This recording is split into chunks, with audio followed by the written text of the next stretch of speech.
Bloomberg Audio Studios. Podcasts, radio, news.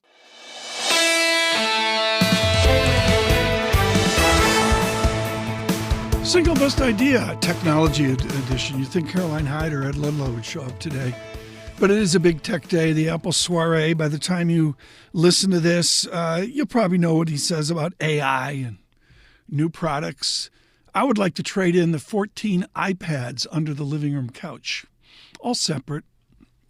What a mess that is. Hope you're having your Apple purchases this summer like the rest of us. Mark Gurman here in a bit. Right now, George Patterson with PGIM, he's in quantitative finance and that, but also heavily into physics out of MIT, BU, and the Jet Propulsion Lab, now at PGIM across the Hudson River, holding court on quantitative. George Patterson on tech. The U.S. is rather interesting with tech. Yes, it is. It is rather unique.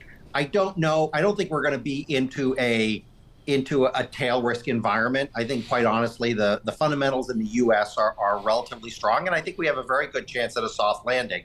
The reason we talk about some of these words like skewness and kurtosis is because at the end of the day, everything they taught you in college or graduate school about statistics is a good place to start, but the real world is more complex, right? You can't model it as a normal distribution. You can't just worry about the mean and the standard deviation. You have to worry about tails. And that's why we start talking about some of these concepts. So I don't think we're on the verge of a tail risk scenario right now, but you have to plan for these things. A couple ideas here. I really can't say enough about reading Taleb in order. Fooled by Randomness is underappreciated. It is thin. It is highly readable.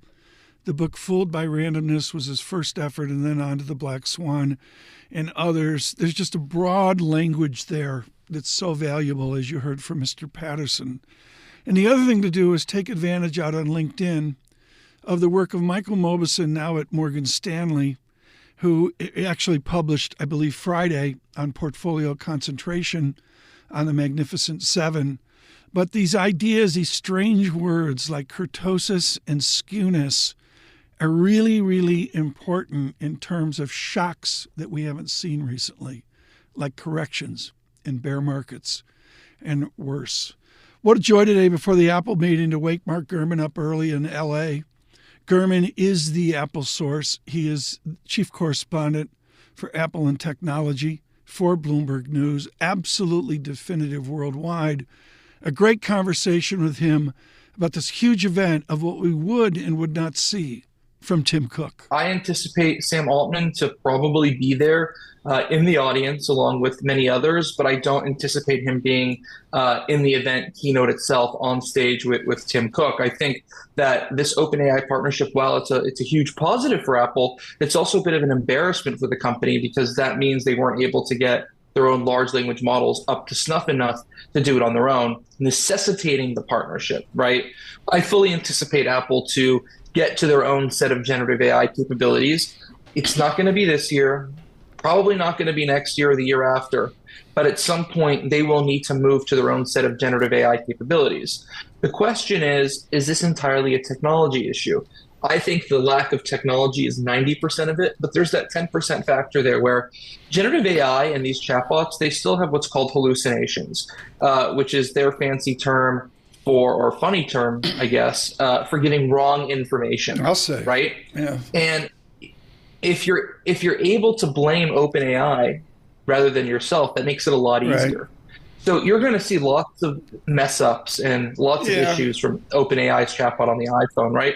But no one's going to blame Apple for it because everyone's going to know it's OpenAI. Mark Gurman there, getting towards the big Apple event. I really can't emphasize enough the richness of what we see right now on Bloomberg Surveillance. The phrase that we invented is economics, finance, investment, and international relations.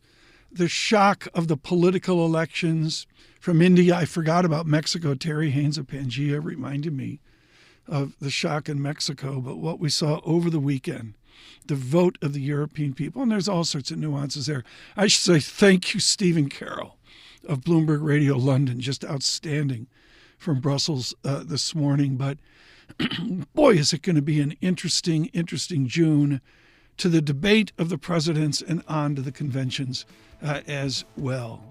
On Apple Podcasts, I hope after the meeting today, on Apple Podcasts, single best idea.